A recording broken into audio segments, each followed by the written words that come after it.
Sauti tamu na tulivu za pori, wanyama na ndege wakitoa sauti mbalimbali za wito na nyimbo.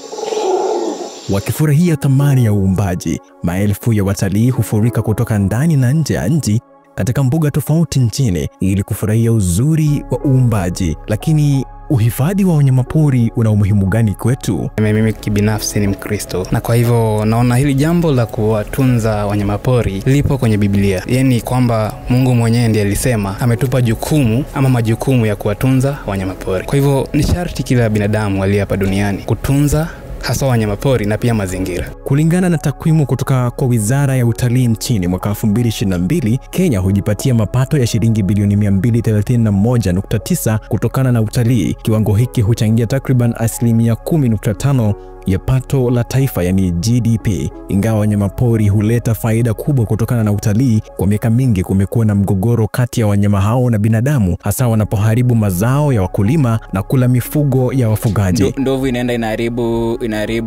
mimea ya wakazi.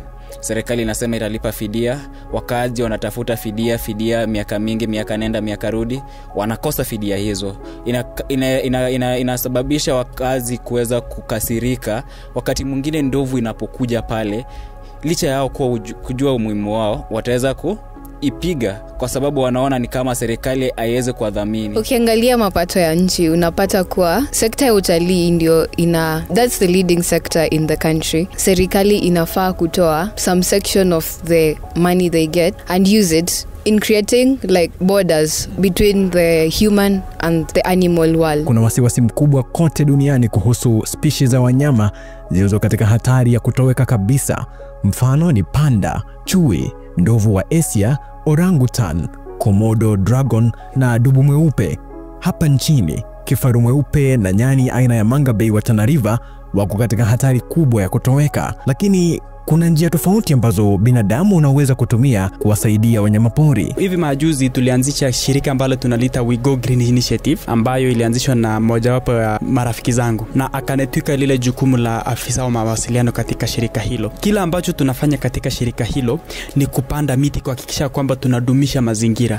Na hivyo tunapodumisha mazingira na kutunza, tunapata ya kwamba tunawapa mazingira mema ya kuishi. Mimi ni mpiga picha, na kwa hivyo ninapopata nafasi ya kupiga wanyamapori picha, inakuwa kama njia moja ya kuonyesha marafiki zangu ama hata wetu wengine urembo ambao wanyamapori wenyewe wanaleta katika dunia hii, the beauty of the world through wildlife. Muhimu zaidi ni kuhusu wanakoishi, wanachokula na wanavyoathirika na kile sisi binadamu hufanya kila siku. Uchafuzi wa mazingira kama utupaji wa taka katika vyanzo vya maji kama maziwa unaweza kuathiri pakubwa maisha ya viumbe hao wa majini.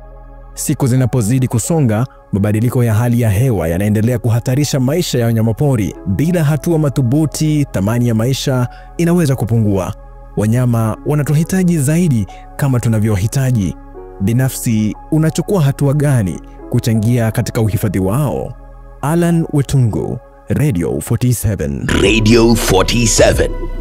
Bonge la radio. Hapa ndipo na bado.